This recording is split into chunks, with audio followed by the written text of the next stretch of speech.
programa Clínica da Alma especialmente feito para você, não é verdade? Por isso eu já quero abrir aqui os nossos canais de interatividade para que você faça a sua pergunta aqui ao vivo, a sua colocação, né? Compartilhe conosco uma situação talvez de vida para que os pastores possam lhe abençoar. Então tome o seu telefone para você que está vendo agora o programa ao vivo, 3253-3320. Você vai falar ao vivo aqui conosco. Se você não quiser se identificar, não tem problema algum, muito pelo contrário, fazemos questão até que você preserve a sua identidade, mas para nós é muito importante a sua participação. Tome aí nota, 3253-3320, para você falar ao vivo conosco. Ok? Se você quiser deixar o seu recado, deixar a sua pergunta, 3209-3301, na opção 1, você vai deixar ali a sua pergunta aqui para a Clínica da Alma, que os pastores certamente te responderão, trazendo ali à luz as escrituras bíblicas, para que você seja abençoado, seja edificado também. E eu apresento aqui os nossos queridos pastores, dou as boas-vindas ao pastor Rogério Goulart, que está aqui logo aqui ao meu ladinho, aqui, Rogério. Tudo bem, Rogério? Tudo, querido. Como é que tá lá a esposa, os meninos? Bênção, que já não são meninos mais, já, né? Tudo mal que eu sei. Já. Mais baixinho fiquei. Eu sei que é o menor da casa agora. Isso. E eu cumprimento também meu querido amigo pastor Ademar Guerra. Ok. 3 saudações assim para o senhor. Ó. De coração. Porque o senhor é bênção, pô. De coração, né? Como é que tá lá a esposa? Tudo bem, certinho? graças a Deus. Agora o senhor é só pensar nos netos, né? Agora é nos netos, né? Tem um e é atleticano, né? Aí, é o Danielzinho. Danielzinho. Estão tentando levá-lo ali para um time verde e preto, mas o negócio dele é branco e preto. Não adianta, não. Ali já está Já está consolidado. Já tá consolidado. É isso aí. Nesse clima fraternal, de amizade aqui, de irmandade aqui, nós 3 queremos abençoar a sua vida. E hoje nós vamos falar sobre ainda a hipocrisia e ainda assim como prevenir. Então, preste atenção agora, pastor Guerra tem um versículo base que nós vamos discorrer sobre ele nesse dia. Amém. Nós temos aqui Lucas 18, versículo 14 em diante, aliás, 18 do 18 em diante. E perguntou-lhe um certo príncipe, dizendo, bom mestre, que hei de fazer para herdar a vida eterna? Jesus lhe disse, por que me chamas bom? Ninguém há bom senão um, que é Deus. Sabe os mandamentos, não adulterarás, não matarás, não furtarás, não dirás falso testemunho, honra teu pai e a tua mãe. E disse ele, todas essas coisas tenho observado desde a minha mocidade. E quando Jesus ouviu isso, disse-lhe ainda, te falta alguma coisa? Vende tudo quanto tem, reparte-o pelos pobres e terá um tesouro no céu. Vem e segue-me. Mas ouvindo ele isso, ficou muito triste, porque era muito rico. Eu queria colocar aqui a questão do encontro desse jovem, né, rico, esse príncipe, com Jesus ali, encaixando dentro dessa área de hipocrisia. Jesus pergunta, por que me chama de bom? O jovem rico buscava lisonjear Jesus para obter reconhecimento. Chamou de bom não porque reconhecia a divindade de Cristo, mas para obter um parecer. Então ele chegou, né, de uma forma assim bem sutil, e ele tentou chegar a Jesus de uma forma chamando ele de bom, não reconhecendo a parte divina dele, mas tentando tirar alguma coisa de Jesus naquele momento. Mas quando Jesus tocou num ponto dele, na sua riqueza, ele afastou o pé, ele saiu fora. Então a gente vê que muitas vezes a hipocrisia, a pessoa quer tirar alguma coisa da outra. Mas quando ela é confrontada, muitas vezes ela afasta. E nesse sentido aqui, nós temos aqui o jovem rico, com essa parte sutil dele. Mas Jesus foi ao confronto dele. Jesus identificou que aquele jovem, por trás daquilo ali, queria uma outra coisa. Queria adquirir, né, acompanhar Jesus ali, mas com outros propósitos. E não abrir mão, não negar a si mesmo. Né? Jesus fala, quem quiser me seguir, negue a si mesmo. pegue a tua cruz e carregue. Ele não. Ele não queria isso. Ele queria apenas as coisas boas ali. E não abrir mão das coisas dele. E muitas vezes a pessoa sutil dentro da hipocrisia, ela quer aproveitar das coisas, mas não abrir mão das suas. E detectar quem é esse hipócrita, Jesus detectou. E com uma palavra só ele afastou.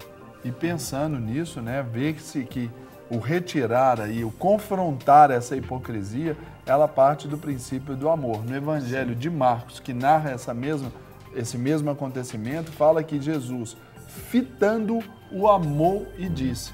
Então é a forma também de curar aí, é um antídoto contra a hipocrisia.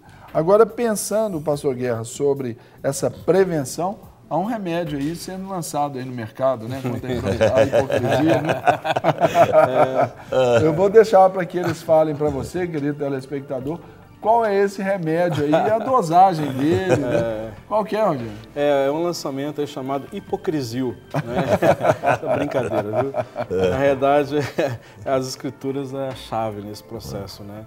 E as escrituras aqui têm esse poder de retirar, muitas vezes, essas máscaras, essas viseiras que estão nos nossos olhos, que impedem-nos de enxergar verdadeiramente como nós somos, ver as pessoas como o Senhor olha, né? E muitas vezes a nossa visão a respeito de Deus também ela está ofuscada.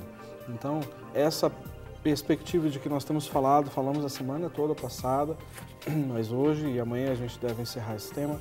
Então, falando a respeito do efeito que a hipocrisia causa na vida das pessoas, como que cega, como que enrijece o coração, endurece o coração, e muitas vezes a pessoa não consegue perceber exatamente que ela está agindo dessa forma. Ela acostumou viver dessa forma, não é? Então nós falamos aqui no hipocrisia, mas na realidade nós entendemos que é através do poder da palavra revelada, ou seja, das escrituras sagradas, é que tem poder para verdadeiramente nós vermos onde que nós estamos falhando e aonde que nós estamos sendo enganados através de uma atitude hipócrita, né?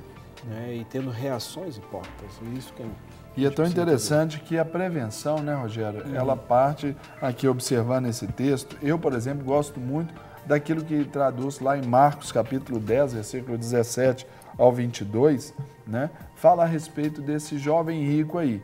E eu percebo que para prevenir a hipocrisia, né, tem a questão da da própria justiça. Não confiar na nossa própria justiça. Esse é o medo. É que ele estava aqui confiado na sua própria justiça. Olha, eu já observo todos os mandamentos, eu sou o cara. Jesus, então, já foi logo naquele ponto que ele achava também que estava tudo certo. Ele colocou todos os adjetivos ali, colocou, que é necessário. Tudo que Jesus falou com ele... Ele teve uma atitude, vamos dizer assim, politicamente correta, né? Ele sabia tudo. Só que uma coisa que Jesus sabia, ele tinha um conhecimento, mas Jesus foi no coração dele. O coração dele estava onde? Estava no tesouro dele, nos dinheiros, e não na palavra. E muitas vezes o coração da pessoa não está na palavra. Jesus foi lá, Jesus falou assim, vamos ver aonde está o coração dele. O coração dele está na riqueza. Então você larga a sua riqueza. Peraí, eu conheço todos os mandamentos, mas isso aqui eu não abro mão.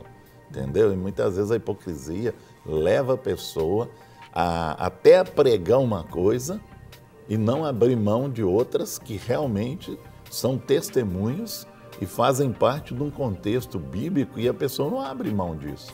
Não, eu prego isso aqui, tudo, mas isso aqui não mexe, não. É a mesma coisa de ter falado de Jesus, você pode mexer em tudo aqui mesmo, meu dinheiro. Jesus falou, então... E era onde ele se assegurava, né? O porto seguro dele era o dinheiro. Ele tinha boas ações, boas atitudes, mas, no entanto, o seu dinheiro é que estava ali preso o coração. O coração dele estava preso nisso. E essa é uma realidade que muitas vezes as pessoas se perdem nessa caminhada, né? Que coloca o seu coração em coisas onde não tem sustentabilidade, né? Não tem raiz. Né? São em corações endurecidos, né? Exatamente. Empedernido. Empedernido. Essa é boa, essa é boa. Feito de pedra. De pedra. Pastores, chega aqui pra gente uma participação do André de Betim.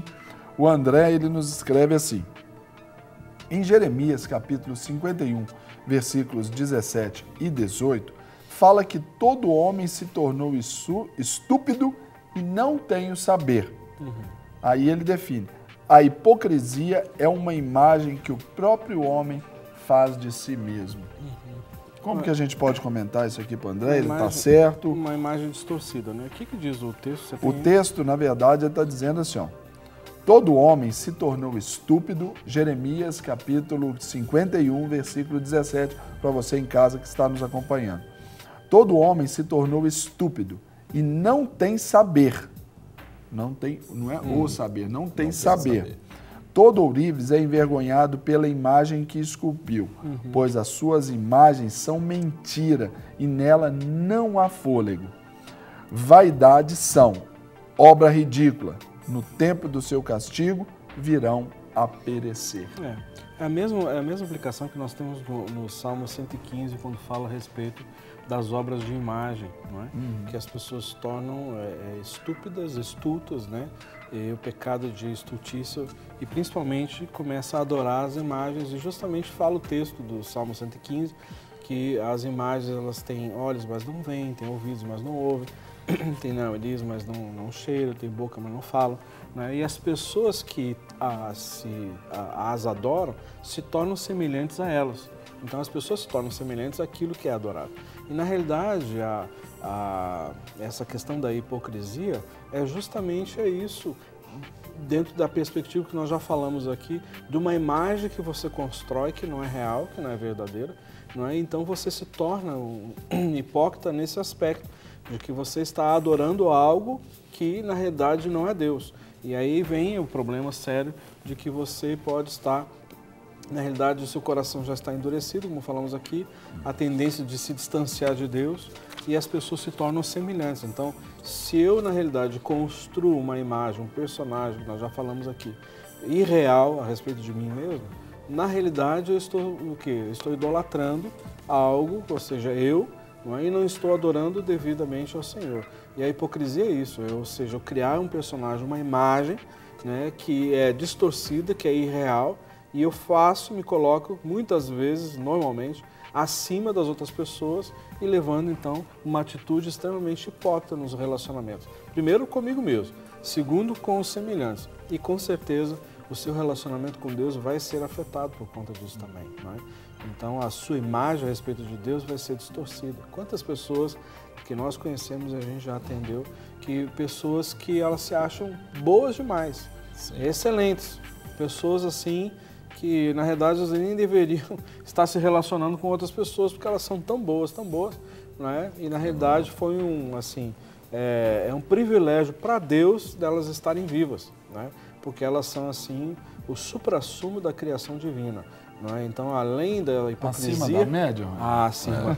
Além da hipocrisia, nós temos aí um poço de orgulho, não é, que precisa ser confrontado e tem que ser através da graça e da unção de Deus mesmo. São aqueles que a gente pode brincar que são a quarta pessoa da Trindade? Ou então o secretário da Santíssima Trindade, né? Vice-Deus. Tem alguns que acham que é o secretário da Santíssima Trindade. Então, e é o que, na verdade, o texto mostra aqui de um império babilônico corrompido, tomado ali pela cultura mundana, pela cultura do século, né? E eles se achavam os tais, né?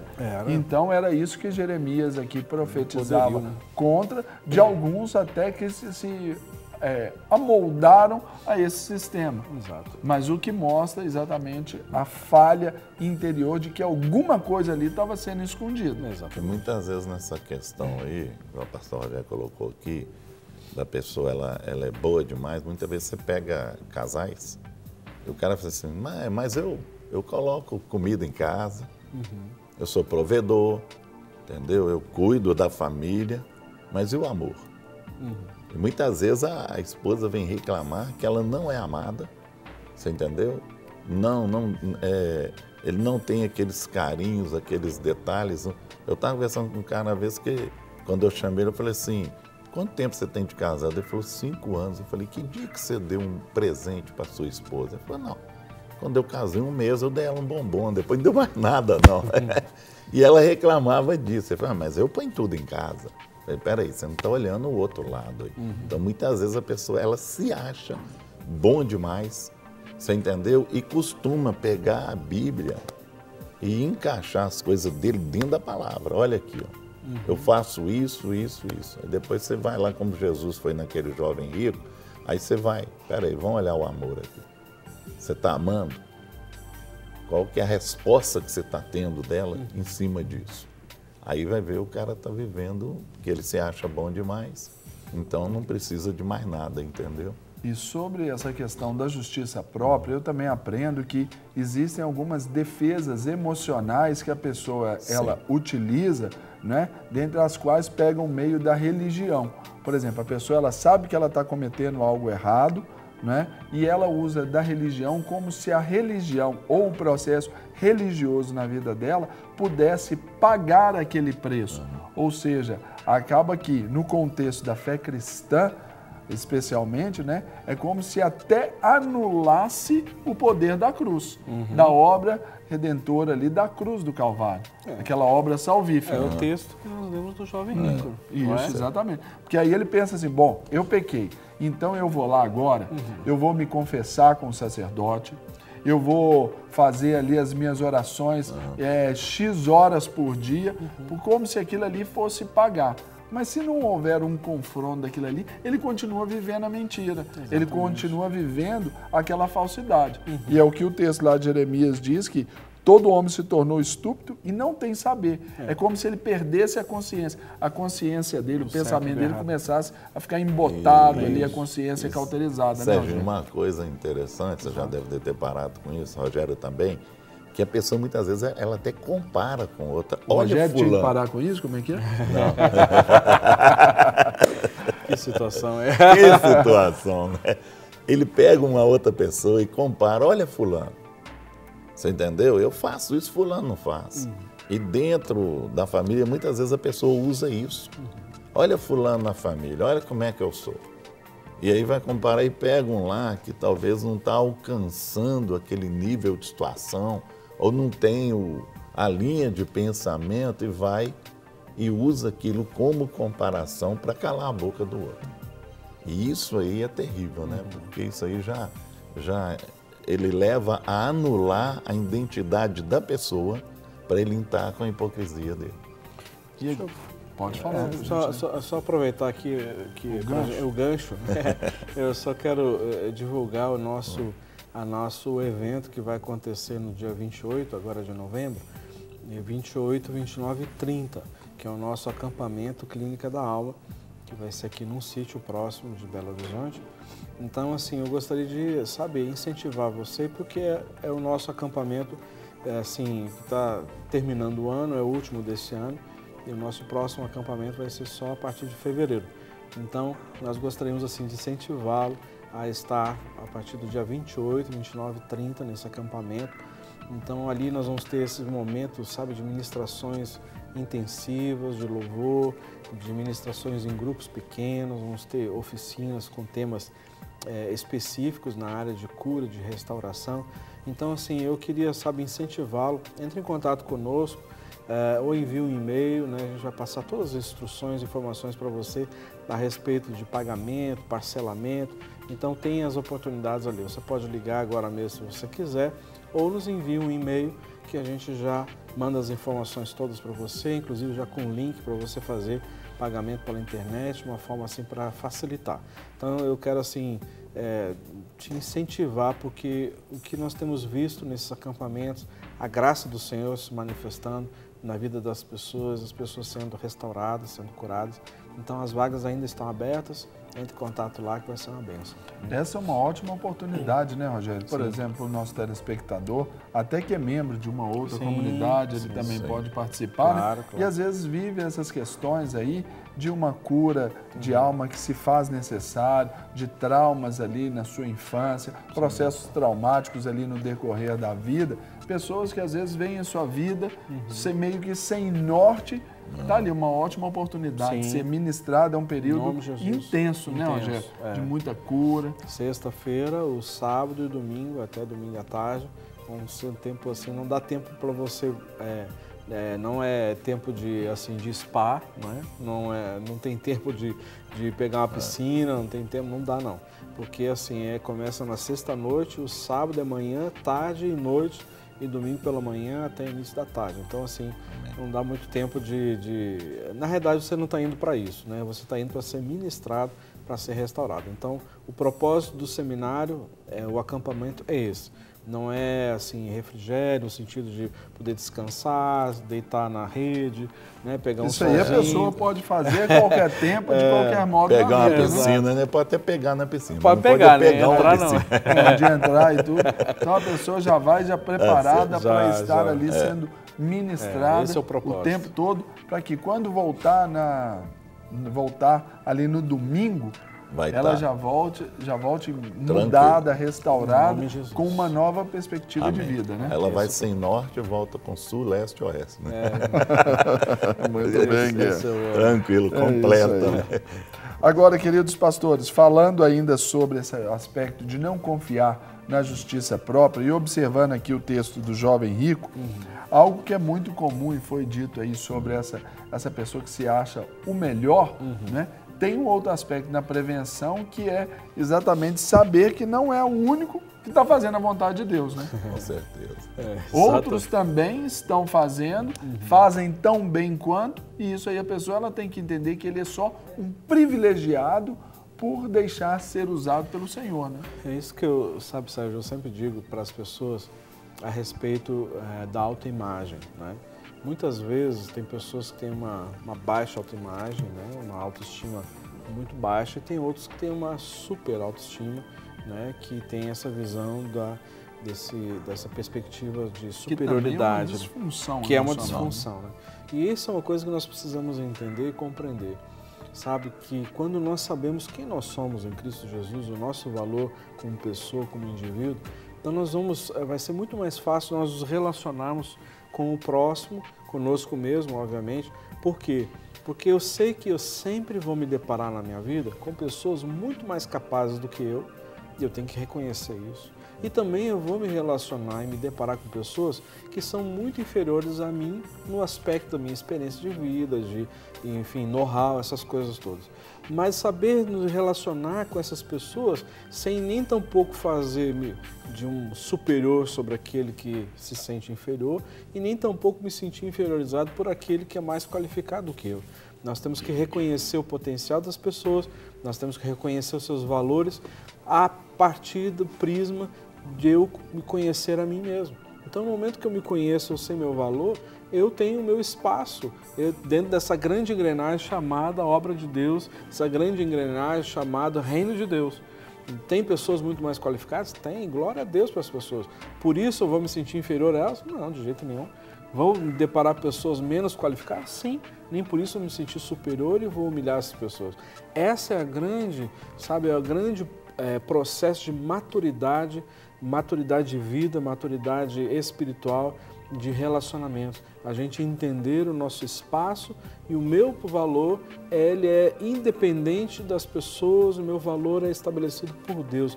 O seu valor é estabelecido por Deus. Por isso você não precisa ficar mendigando a atenção das pessoas, mendigando, elogios das pessoas para você se sentir, melhor. É gostoso você ser reconhecido, ser honrado? É ótimo. Mas eu não dependo disso para viver. Você não depende disso para viver. Não. Você não depende disso para viver. Jamais. Então, essa é a questão mais forte na nossa vida. Nós entendemos que eu não preciso usar do subterfúgio, da hipocrisia, para ter a atenção das pessoas, ser paparicado, valorizado. Não, nós não precisamos disso, não é? Porque aquilo que Deus pensa a meu respeito, ao nosso respeito, é suficiente para a nossa vida. Isso aí, traduzindo em miúdos, aí, em outras palavras, é manipulação, né? Exatamente. Agora que vejam o que diz aqui a Estela aqui de Belo Horizonte, é uma telespectadora que enviou a participação pelo CAT, né? Central de Atendimento ao Telespectador, 3209-3301. Ela digitou a opção 1 e deixou esse recado aqui pra gente. E ela escreveu assim, ó, sou muito cobrada, porque os outros querem sempre que eu seja perfeita. Como reverter isso? Deixar de ser perfeita, deixar de ouvir. Que os outros, não, deixar de ter a perfeição que os outros falam que ela tem. E ser ela mesma. Porque o que está acontecendo, hein, Esther? Eles estão anulando a sua identidade. E, de repente, você acaba acreditando naquilo que eles estão falando. E aí você vai tomar uma postura de hipocrisia, porque a partir da hora que você acreditar, aí você vai criar uma máscara. E aí você vai criar um personagem. E não deixe que isso, né, anexe a sua personalidade. Não aceite isso, não aceite que as pessoas falem. Seja você mesmo. Seja você mesmo. Não abre mão da sua identidade, não. Está sendo anulada. Nós vivemos, o Rogério viveu agora, há pouco tempo, ainda vive de uma certa forma, o senhor já viveu também, a questão, por exemplo, dos filhos de pastores. Sim. Não é verdade? Por exemplo, eles têm uma cobrança gigante a respeito daquilo que os pais pregam e até vivem. Mas como crianças, como filhos, como adolescentes, eles ainda têm, né, as suas escolhas, o momento das suas escolhas. Então, isso serve até para eles, né? Para que eles saibam e não se preocupem com aquilo que eles vão pensar a respeito. É isso que nós temos que passar até para os nossos filhos, né, Rogério? Eu tive muitas dificuldades, Sérgio, principalmente com o meu filho mais velho, e o Estevão, e nós tivemos assim que ter um jogo de cintura muito forte com ele, porque ele viveu um tempo onde nós vivemos como família, um tempo muito intenso em termos de igreja. Então, assim, ele estudava no colégio cristão, nós morávamos numa propriedade da igreja, como você também já morou, né? Nós trabalhávamos dentro da igreja, né? Na igreja, com as coisas do Senhor, a minha esposa também. Então, assim, nós vivemos um tempo muito intenso, e isso foi muito forte para ele, porque um dia ele chegou para mim e disse assim: filho, vamos arrumar rapidinho para a gente poder ir para o culto e a gente ir na igreja. Ele disse: na igreja de novo? Né? E eu tive que ouvir isso. Pai, a gente mora na igreja, você trabalha dentro da igreja, eu estudo dentro da igreja, no colégio da igreja, não é? E os meus colegas, os meus relacionamentos é só na igreja. Então a gente teve que ter um jogo de cintura muito forte, e até porque aí a gente veio saber que tinha uma pessoa que era investido de autoridade, que exercia esse poder muito forte sobre os filhos dos pastores, que a gente veio a descobrir depois, que cobrava muito. Teu pai não é o que cuida, trabalha com cura interior, então você não pode fazer esse tipo de coisa. Teu pai não é o pai de missões, então você não pode fazer esse tipo de coisa. Então, assim, são situações que aconteceram, mas pela graça do Senhor a gente pôde contornar isso, né, e poder ajudar. Mas isso é muito difícil, né? Se coloca um jugo pesado sobre os filhos e sobre nós, né? E muitas vezes nós acabamos sendo envolvidos por isso. Então é importante nós estarmos atentos a essa questão, os nossos olhos abertos, para que, a gente não permita que esse fardo seja colocado sobre nós, fardo que o Senhor Jesus não põe, né? Então não deixe você ser influenciado, né? Não aceite que você viva uma coisa que Deus não criou você para ser, não é? Então você precisa viver exatamente aquilo que Deus estabeleceu para você, o sonho dele para você. Né? Você viveu isso também um pouco, Guilherme? Vivi, dessa inclusive cobrança? no interior, né? Quando eu pastorei a igreja no interior, tive esse problema muito forte. Porque o lugar é pequeno e você é muito cobrado. Os filhos são cobrados. E eles reclamam com a gente: pai, eu fui em tal lugar e houve essa cobrança. Até dentro de uma sala de aula, uma vez, a minha filha teve problema com o professor nesse sentido, até de religiosidade. Ela debateu com ele e ele não aceitou, porque ele ensinou uma coisa e ela conhecia a Bíblia. E aí ele falou que não aceitava. Eu tive que ir lá e conversar com ele. Então você vê a forma que foi. Ele agrediu ela dentro de sala com palavras e tudo, eu tive que ir. Então muitas vezes esse contexto ele é muito forte. E os filhos vivem realmente essa forma de agressão. Mas graças a Deus, Deus tem nos abençoado, nos dado graça, né? Dos filhos, pelo menos enxergar na gente como exemplo de pessoa, né? Eu sei porque eu O filho do Rogério já falou comigo que ele é um senhor paizão. Então a gente vê que, né, isso não Rogério levou... é gente boa, né? né? Não é dormindo, não. Você ia falar que ia dormir, né? Não. É acordado mesmo. Acordado. Eu falo assim porque, né, não matou a essência dele como pai, entendeu? Isso não, né? E a gente vê, né, como que os filhos são com os pais, eu vejo o convívio dele com os filhos, então é muito sadio. Então isso é muito importante, né? Agora, ainda nesse âmbito familiar, uma pergunta que chega aqui pra gente, aqui também, de uma telespectadora que não se identifica, e nós respeitamos isso, ela nos escreve aqui de Belo Horizonte, ela pergunta assim, pastores, o que eu faço quando cobro algo do meu marido e ele não toma posição?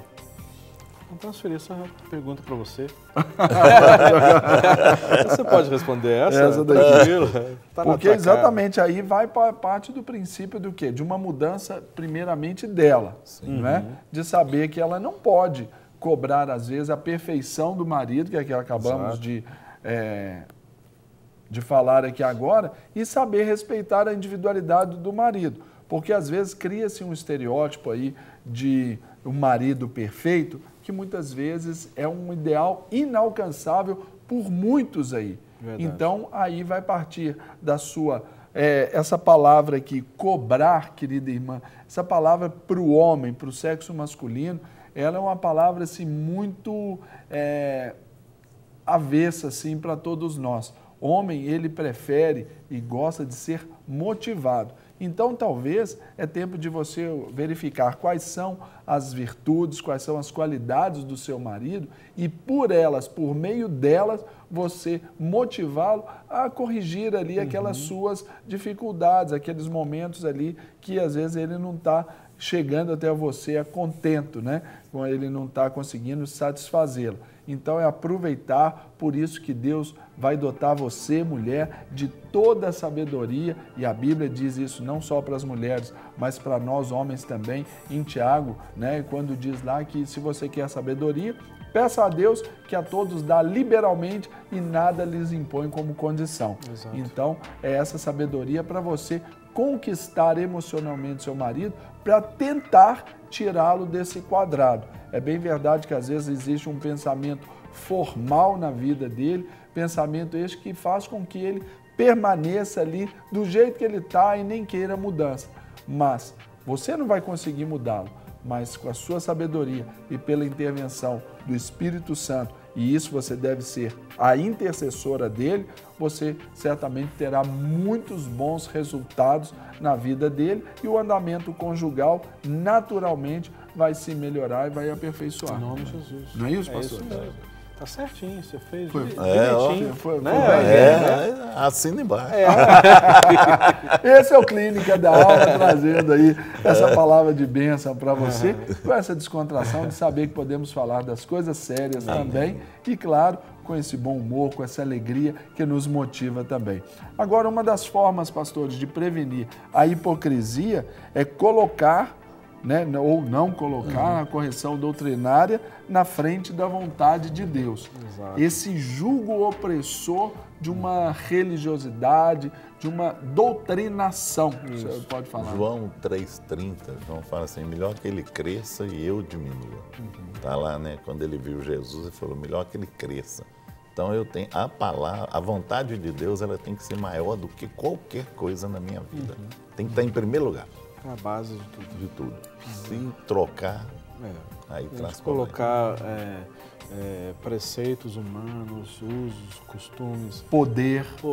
Aí pronto, aí a gente perde o rumo. Né? A palavra é a essência, a palavra de Deus fala isso no Salmo 119. Vai ser lâmpada para os meus pés. Então, ela precisa ser, né, diariamente, lâmpada dos nossos pés. Para quê? Para iluminar os nossos caminhos, dar direção, nos capacitar, né, e abrir nosso entendimento exatamente a respeito de quem é Deus. Né? E precisa ser na nossa vida.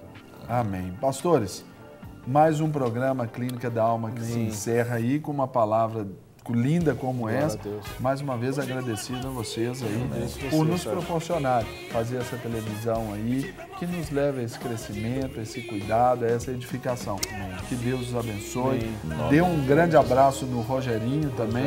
Eu trago um abraço para vocês também, da Jacira Torres, né? A esposa do Tia Charles. Jacira, obrigado.